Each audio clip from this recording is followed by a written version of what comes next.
Great to have you here this morning. Submerged farmlands, rotten produce and dejected farmers counting their losses with no hope.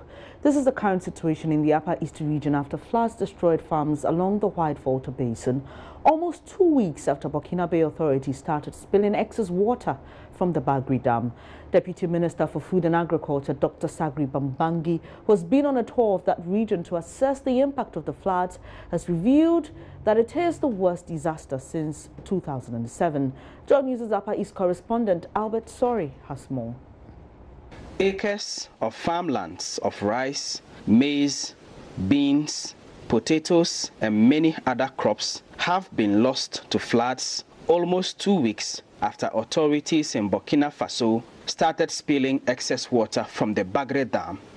The worst affected areas include Doba in the Kasna-Nankana municipality, Bazua, Kobori and Yarigu in the Boko West district, Poalugu in the Talense district, and other areas in the Bulsa North and South districts.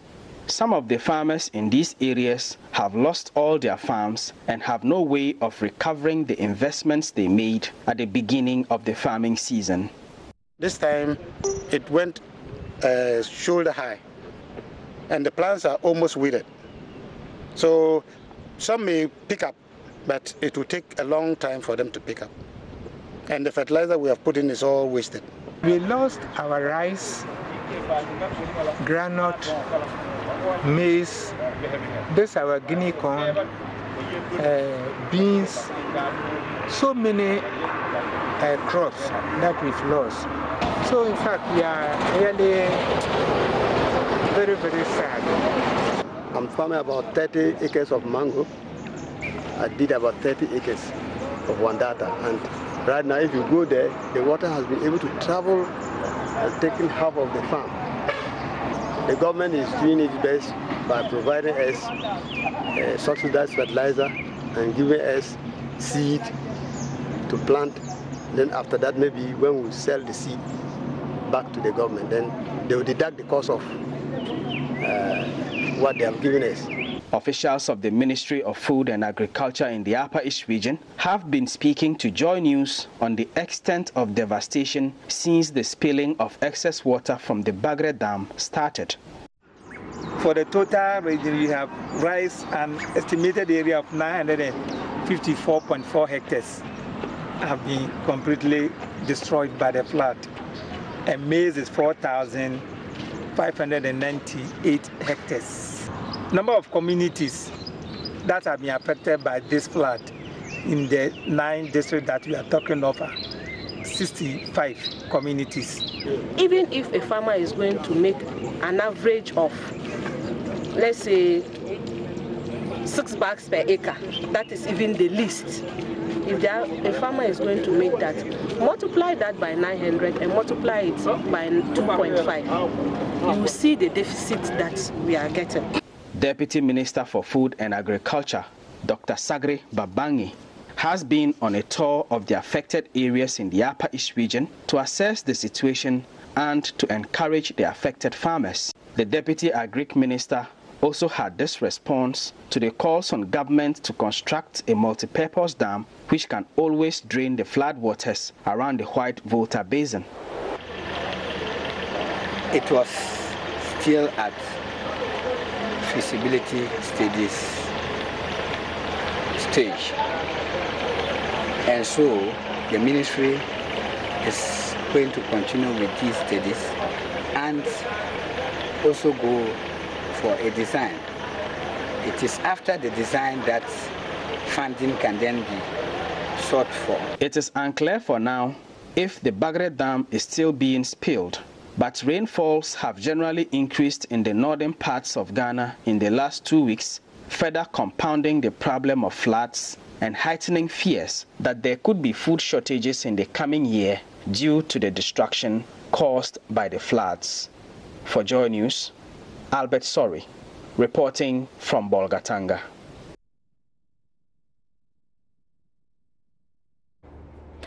So the Peasant Farmers Association of Ghana, PFAG, The Chamber of Agribusiness Ghana, CAG, and the General Agricultural Workers Union, GAW, are really concerned about the impact of flooding on farmers in the northern parts of the country. According to them, thousands of hectares of farmlands and a variety of crops and livestock are destroyed by flooding caused by heavy rains and the annual spillage of the Bagre Dam. They also argue these floods are man-made, self-made, and preventable. So what's the way forward, and how do we save farmlands and livestock from destruction through flooding? I'm joined in studio by Victoria Adongo. She's with the Peasant Farmers Association, and we also have Edward Karowe with the General Agricultural Workers Union on phone, and Charles Nyaba also with the Peasant Farmers Association. He will join us from the field because he's touring some affected farms. Let's start with you, Madam Adongo. Thank you so much for coming. Now, as of 2012, we heard that there was some discussion between the Ghanaian authorities here and their Burkinabe counterparts to find a lasting solution to this. Because a year before then, about 10 people had lost their lives as a result of the spillage. It's 2018 and we are still talking about the impact of flooding as a result of the spillage of the Bagre Dam. Can you paint a picture to us how grave the situation is? Well, thank you very much for this opportunity. And I'll beg to use your medium to express our sympathy to our members who have been affected. At the moment, our head of programs, Mr. Charles Nyaba, is on his way to also assess the damage that has been done to our members and smallholder farmers. We'll be speaking to him shortly. Apart from that, the Bagre Dam was constructed around 1919. You know, 1999 actually, and it was meant for hydroelectrical purposes for Burkina Faso. But after that, after the construction, I mean, nobody anticipated that there could be spillage or anything like that. But after that, it started spilling. And as you rightly said, from 2012, I mean, there were talks between the two countries as to how they could mitigate the effect or the impact of the spillage. But, I mean, realistically, I don't see what Burkina Faso, I don't see what they can do much about it. But on the Ghana side, I think there should be something that can be done. You have heard the estimates, 10,000 hectares of land, 10 lives. Even one life is one too much. Property, people displaced, women and children are suffering. And you cannot even quantify that.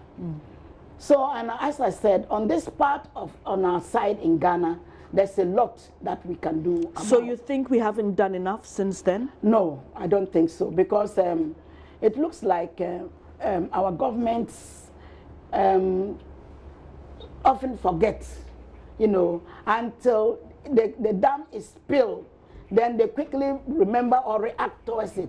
But I think that they should have a kind of prudent, you know, action that they should do. We should not wait for the dam to be spilled down before we take action. Okay. After all what has been done, then we just take a provisional, I mean, short-term activity to mitigate the effect. We have to find a lasting solution to it. We'll come back to what that lasting solution is for you as the Peasant Farmers Association.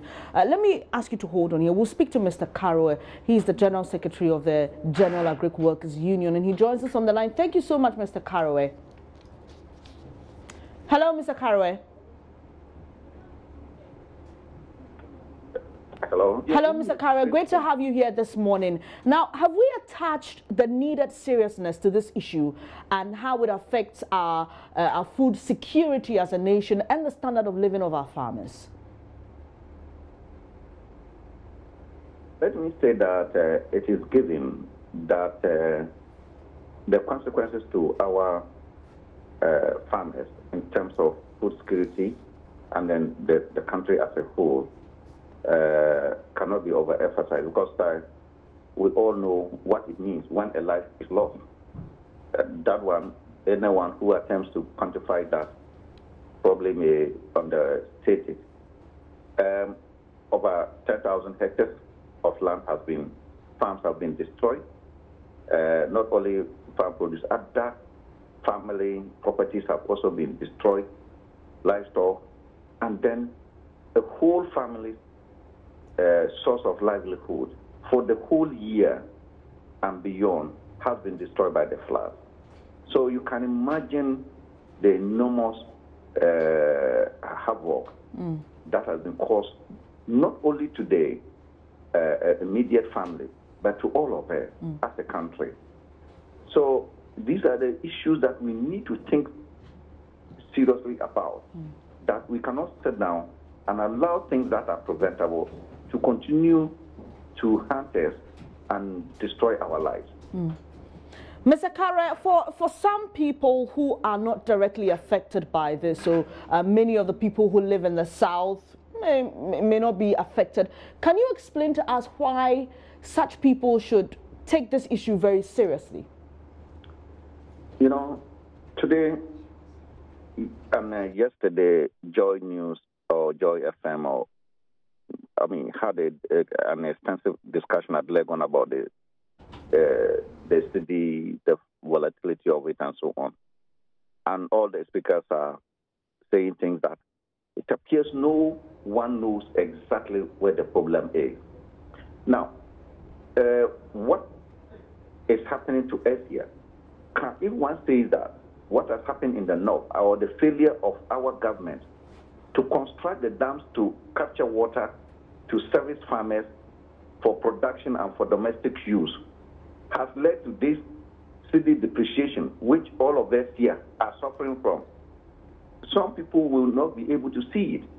But what is happening today is an indication of policy failures which span from agriculture to industry to many areas.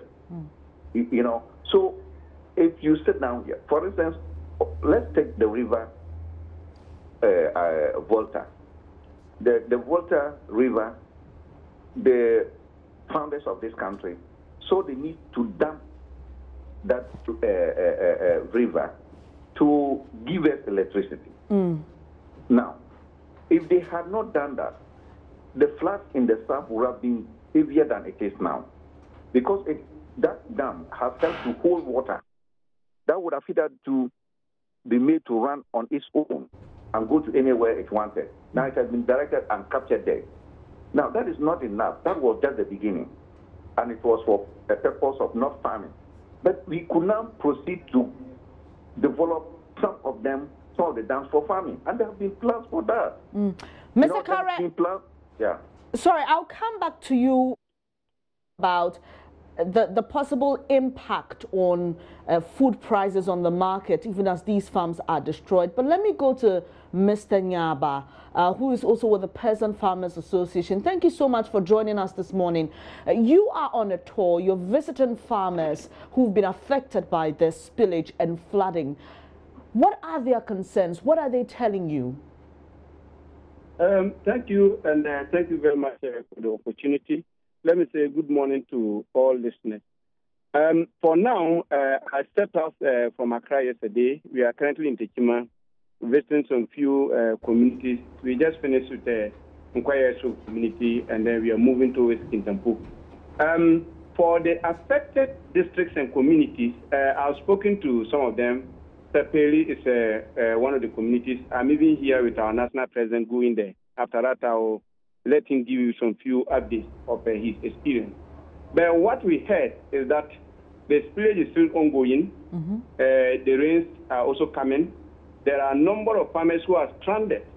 Apart from they losing their shelter, even having access to their farms has become a problem, because the roads leading to those farms are all destroyed by the rain. Access to domestic water sources is also a problem. So this is the information I'm getting so far, and I will be able to share their experience with you from tomorrow ongoing. Okay. We hope to get there this evening, and then tomorrow I'll start visiting some of the communities. Okay, Mr. Nyaba, some will argue that the farmers are directly affected by this spillage. Is it prudent to really wait for government to make a decision? Can't the farmers come together to try and deal with the problem? Have you made any effort like that? Yeah, we did. But, you know, these issues, we look at it from different dimensions. It's not only the farmers or only our efforts that can address it. You know, some has to do with climate change, making it impossible for us to predict the year that we are likely to have a high or a heavy downpour and the year that we don't. But we have a project that we've been sensitizing farmers and training them on climate resilience and adaptation. We keep telling them to plant a type of crop varieties that are early maturing so that they'll be able to harvest before the rains comes in. Now, in terms of being to resist against the spillage of the water or the heavy downfall, you know, that is going to be very difficult unless we are saying that all those farmers living around the banks of the white water should relocate to a different area. That one is extremely difficult for us to do.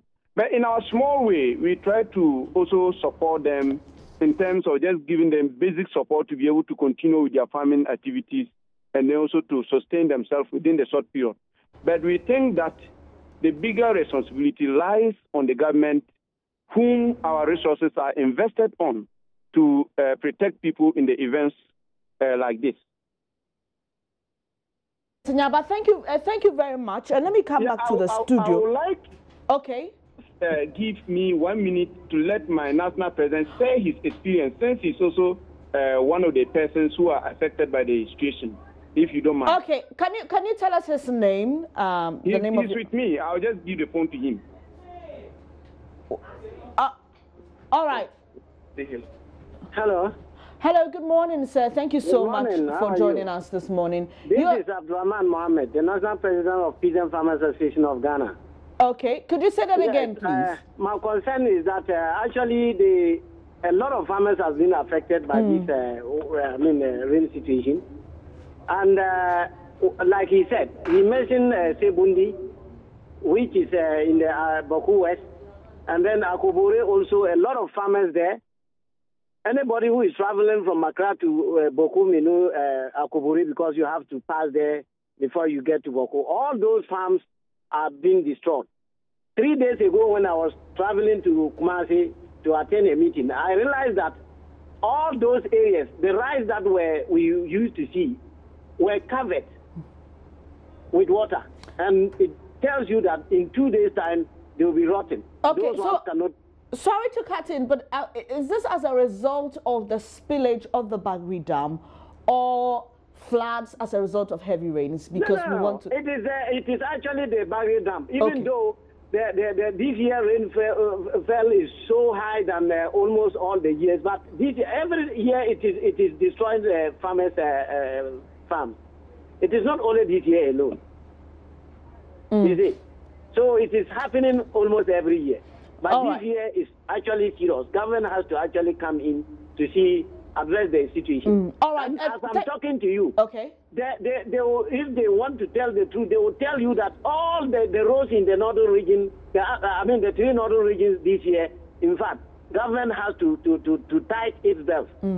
Other than that, it will be too serious. Thank you so much for sharing your thoughts with us. We'll leave you to continue with your tour and get in touch later.